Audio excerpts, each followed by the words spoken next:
Yes, welcome Senkolinki. Kama hapo kwanza wafuatia channel yetu, usisahau kusubscribe, kulike, kushare na comment. Leo hii hapa tutakuja tunaletea update ya mfumo wetu. Huu mfumo unahisi hii ni update ya pili. Tokea update ya kwanza, alitoa mfumo wa kwanza ambao ulikuwa na changamoto kadhaa. Ya kwanza ilikuwa kuna changamoto ya average, maana yake kulikuwa huna uwezo wa kusajili wanafunzi masomo wanaosoma ili ije calculate average, kwa sababu average tuliweka ni sawa sawa na masomo ambayo mwanafunzi umemjazia. Sasa hii update ya pili hapa maana yake ni kwamba average itapatikana ukusajili wanafunzi masomo anayofanya. Kwa kama umemsajilia masomo 10 alafu mwanafunzi akafanya mtihani somo moja tu, maana yake hilo somo moja itaganywa kwa 10. Yeye labda alipata 50, itaganywa kwa 10, anakuwa amepata 5, average ya 5. Na mfumo wetu ni simple tu kutumia. Tuangalie kwenye hii video maelekezo jinsi ya kutumia. Kwanza kabisa kuna maelezo sio muhimu sana. Iko kuna video hapa na linki hapa nimeweka kwamba maelekezo mengine hapa kwenye channel yetu ya YouTube, search Senkolink. Na kati tunanunua mfumo nitakupa hii video uiangalie vizuri ili uelewe. Kwa hiyo tunasema hatua ya kwanza unaenda hapo kwenye sajili shule. Manake hapa utaandika tu wilaya iliyokuwepo, shule ya sekondari, jina lake utaandika. Ni mtihani gani? Kwa hiyo utachagua hapa, labda utasema huu ni annual examination. Huyu ni sema labda ni annual examination, let's say November 2025. Mawasiliano ya ofisi ya taaluma utaandika hapo kama mtaaluma namba 2 na namba 3.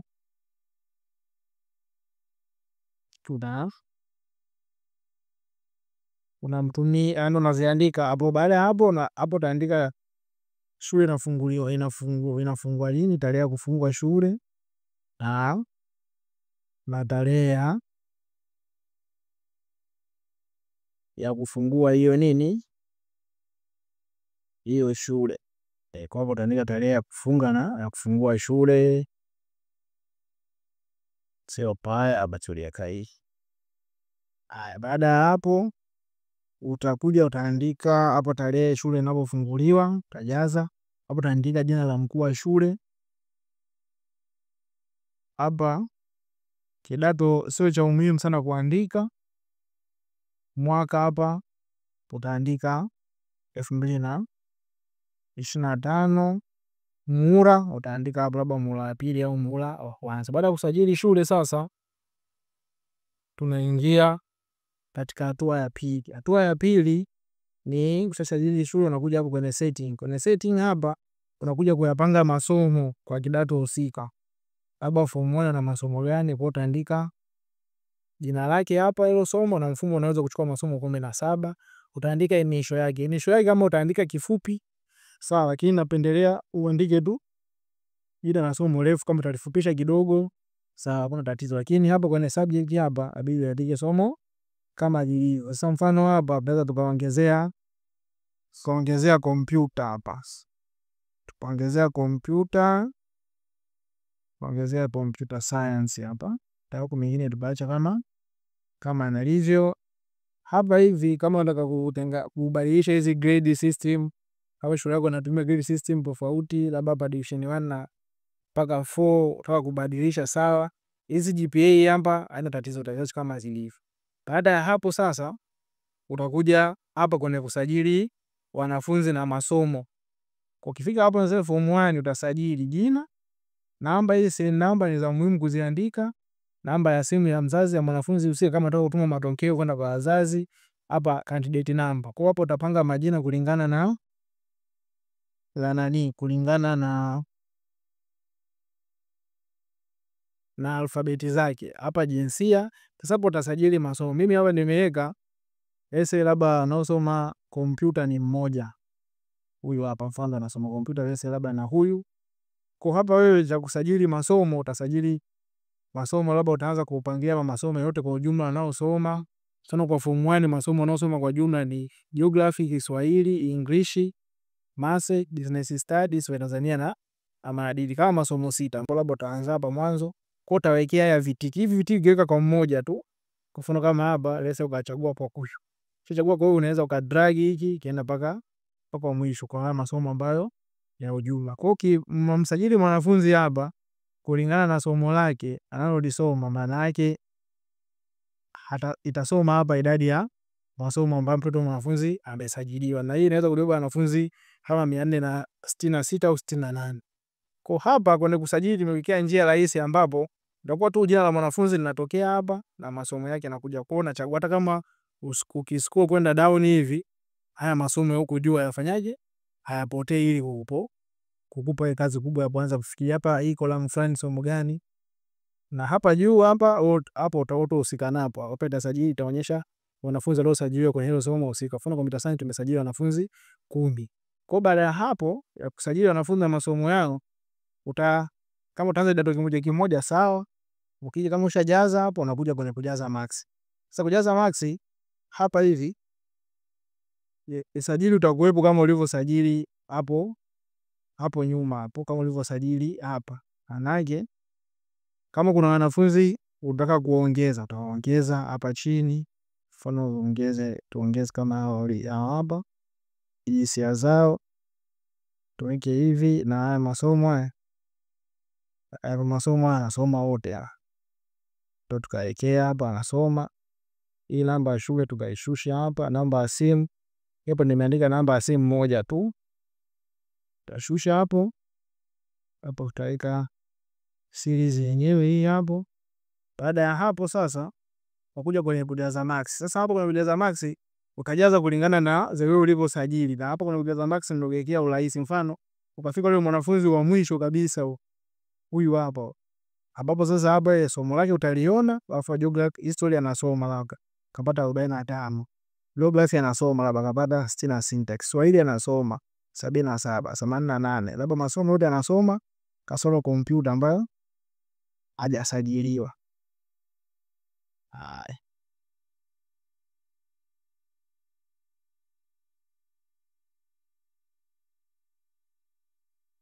kwa hapo tulijaza matokeo ya mwanafunzi huyo wa mwisho ambayo ni matokeo hayo hapo kompyuta hii hapo. Sasa hapa ngoja nielekeze kitu fulani ambacho nilikiruka. Ukija hapo kwenye setting, ukisajili hapo kwenye somo, hii title hapa itaenda kukaa kwenye printing layout, kwenye kuprint matokeo. Lakini hapa initial itakuwa inakaa kwenye sehemu unazojaza. Mfano hapo ukiingia form 1 kwenye kujaza hii initial, hapa itakaa initial hapa ndani hapa hii hapa initial ndio andika, lakini unaweza kaandika tu somo lote kwa urefu, hakuna tatizo. Baada ya kujaza marks zote za wanafunzi utachagua wewe. Hapa kuna kuangalia best 10 na last 10, kuna kwenda kwenye report form, au unaweza kurudi home ukachagua bwana, mimi sasa hivi nataka ni baada ya kujaza hapo wanafunzi, labda utaenda kwa form 2 hivyo hivyo, utaenda utasajili wanafunzi wako, utajaza marks zao hapo, utarudi home. Kipengele kinachofuata ni kwenye kujaza tabia. Sasa kwenye kujaza tabia hapa wewe utajaza tu, mimi nimeweka hii tabia, marks za tabia zilingane kwa wanafunzi wote. Maana yake ukimjazia huyu wa kwanza, kama utasema bwana mimi nitajaza labda vyovyote vile utakavyojaza, basi wanafunzi wote watapata hivyo hivyo. Form 3 atakuja atapata hivyo hivyo, form 2 au form 1. Hapo utachagua kidato, hizi tabia zitakaa direct moja kwa moja. Kwa baada ya kujaza tabia, hii summary hapa nimeiweka tu, lakini haina matumizi yoyote. Unaweza tu kaiangalie kama unataka uiprint uiangalie, maana itakuwa na masomo ambayo itaonyesha marks kubwa ya somo, marks ndogo ya somo unalopata, subject GPA na grade total ya wanafunzi hivyo. Lakini umetengeneza summary ambazo zipo kwenye kuprint matokeo. Kwa kija kwenye kuprint view hapa unaweza ukaweka logo unaweza kaweka hapo, kachagua logo yako ya shule ukaweka hapa, logo ya Jamhuri ya Muungano wa Tanzania kaiweka hapo. Hapa ipo kwa form 1. Kwa ukishajaza labda kwa form 3 unakuja unachagua hapo, ukijaza kwa form 2 itatokea, lakini hapo utabadilika form 2 annual examination November hiyo. Mfano labda form 3 utachagua hapo, form 4 pia utachagua. Form 4 kuna max lakini hakuna majina, hakuna nini. Haya. Baada ya hapo turudi tu kwa form 1. Printing view tu hapa kwa form 1 hapa. Rudi kwa form 1. Sasa kwa form 1 ambapo sisi tunayo majina, tuna nini? Kwa hiyo itachakata kama unavyoona hapa. Itakuwa inaonyesha somo husika itakuwa itakaa alama yake aliyopata na midaki kwa pamoja katika masomo yote. Kwa sasa tunataka kufanya huu mfumo hapa unalipa wanafunzi wengi, na analysis ya masomo ipo huku chini. Hapa kuna analysis ya masomo moja moja kama hivyo. Waliosajiliwa wangapi? Ninaona hapa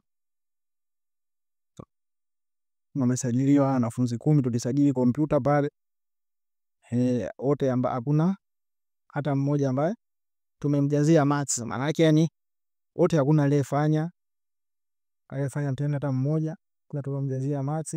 Kwa itaonyesha wangapi wamesajiliwa, wangapi wamefanya mtihani husika, wangapi hawajafanya mtihani ambao ni absent yao, wangapi wamefaulu. Itajambua itatengeneza grade, itatengeneza competence ability kama NECTA, na itaweka position. Itajua somo gani lilioongoza au ufaulu wake kwa nini kwa ujumla. Hapa hivi itatoa overall ya examination performance ya shule, kwamba labda candidate waliosajiliwa form 1 ni hii hapa, waliofaulu hii hapa. Kwa mfano tumechukua division 1 mpaka division 4, total waliopass hii hapa, GPA ya darasa ni hapa na grade yake ya darasa hii hapa. Sasa hapa itakuonyesha kwamba absent wangapi, maana yake hawa wamesajiliwa tu bila nini, bila max.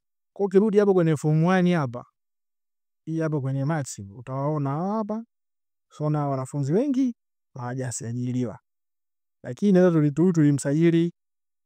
Turudi home hapa, tumwangalie tukiamsajili kompyuta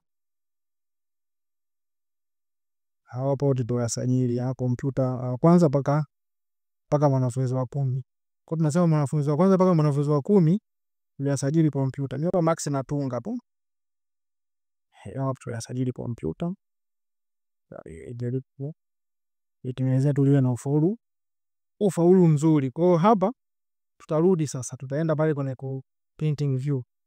Kwa sasa hivi tutaona kompyuta tulisajili wanafunzi 10. Tulisajili wanafunzi 10, wamefaulu wote 10, na somo lina B lakini na GPA hakuna F, kuna tu A, B basi peke yake.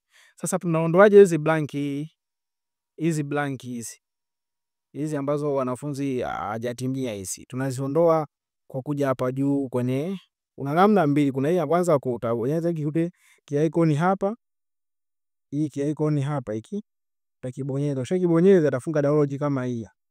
Sasa ifunga download kama hii, wewe utabidi hapa uscroll mpaka chini utafute hii neno imeandikwa blank, utali uncheck au untick after bonyeza okay.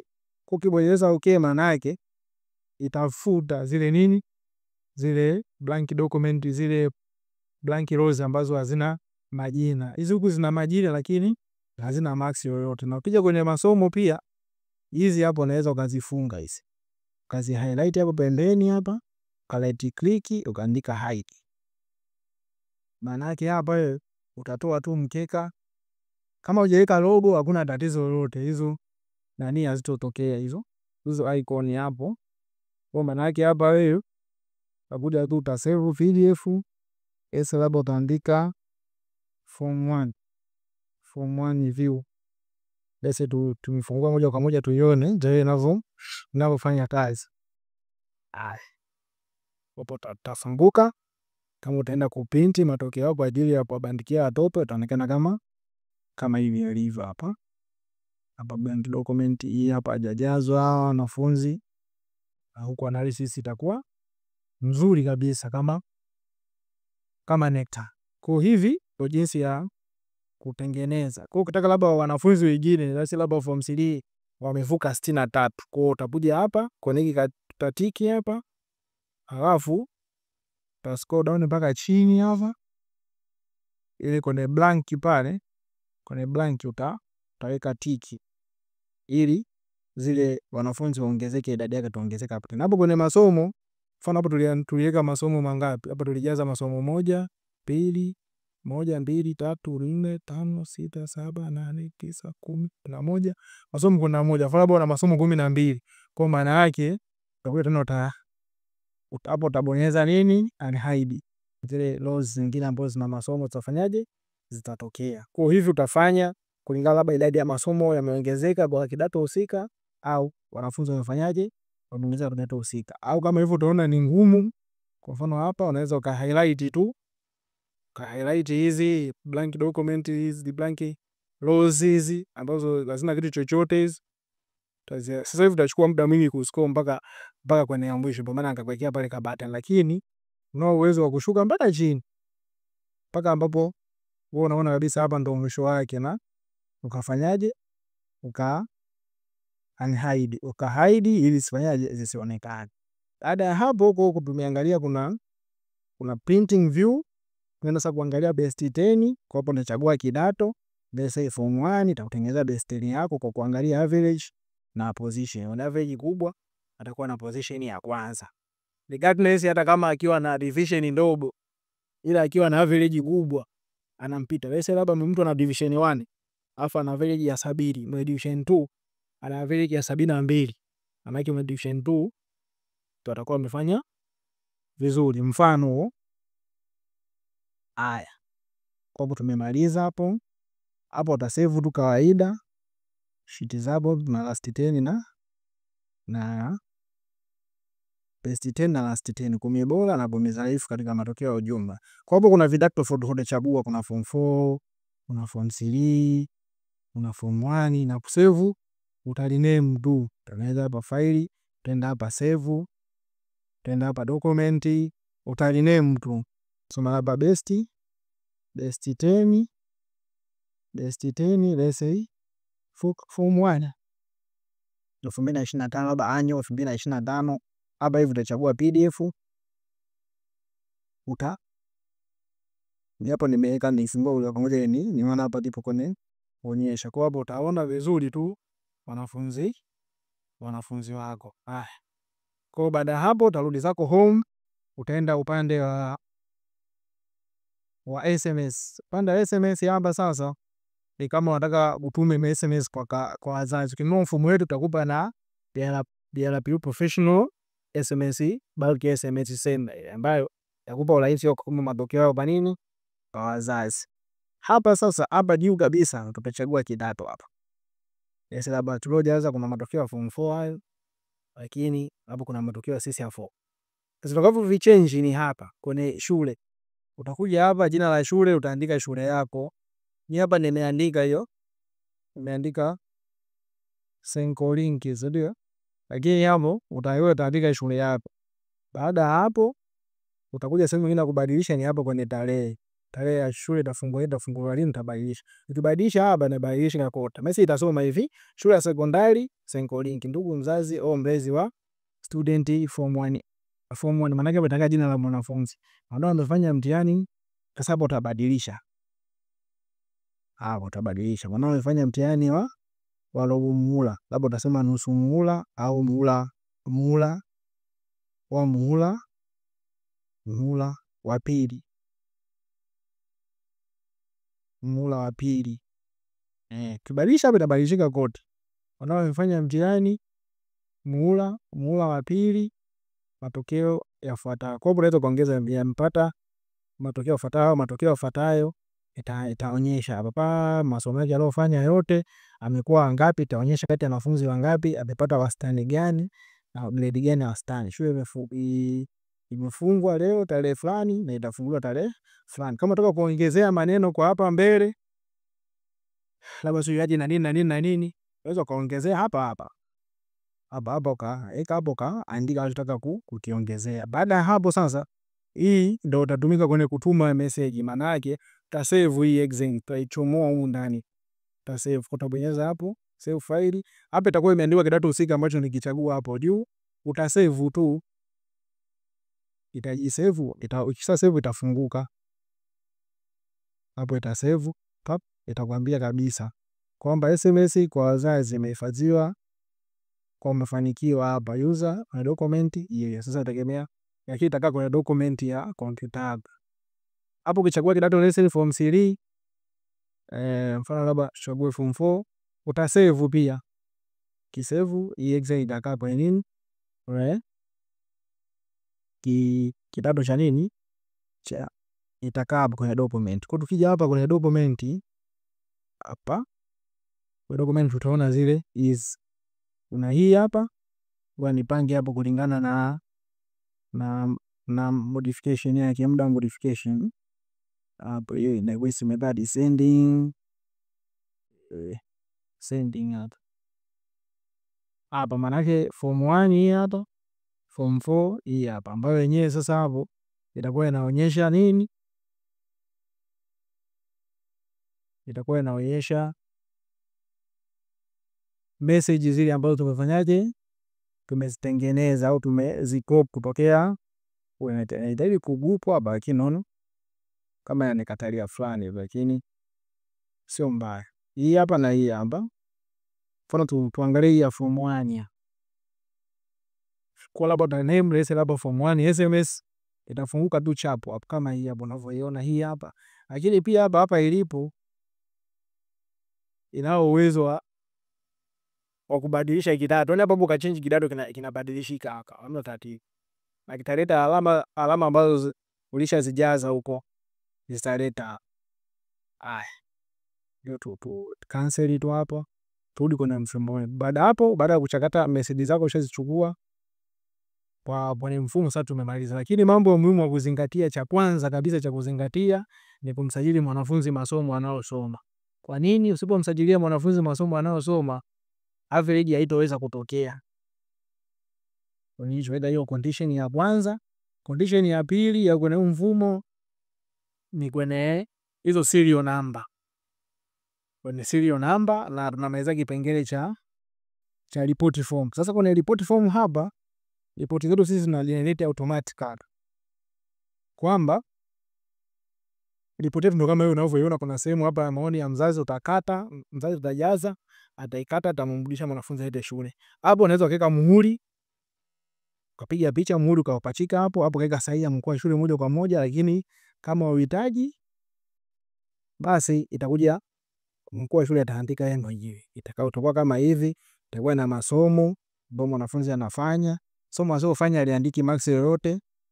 Hapo itakuwa na tabia, itaonyesha jinsia, jina, amepewa ngapi kati ya ngapi, itaonyesha muhula, kidato itakaa yenyewe na mwaka ambao tumesajili kule.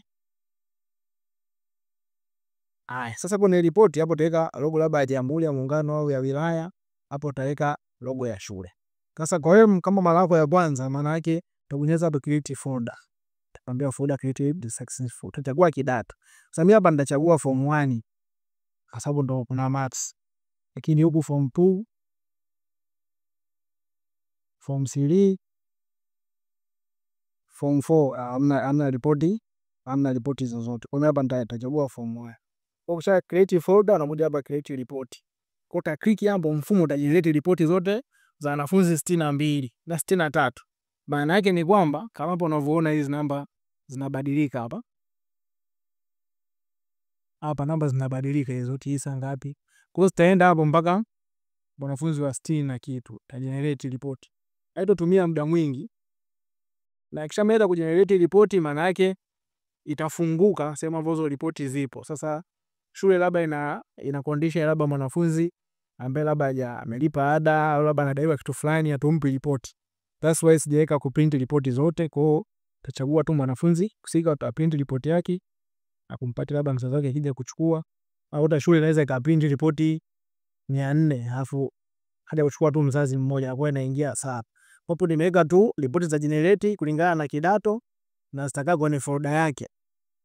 Baada ya mzazi kuja unaingia kwenye folder husika, una download, una print report ya mwanafunzi msika. Hapo inachukua tu muda fulani, sio mzito sana, na hii kidogo inachukua inakuwa vizuri sababu una print tu report moja moja.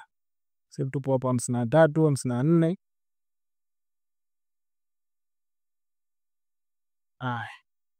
Po ripoti zimemaliza.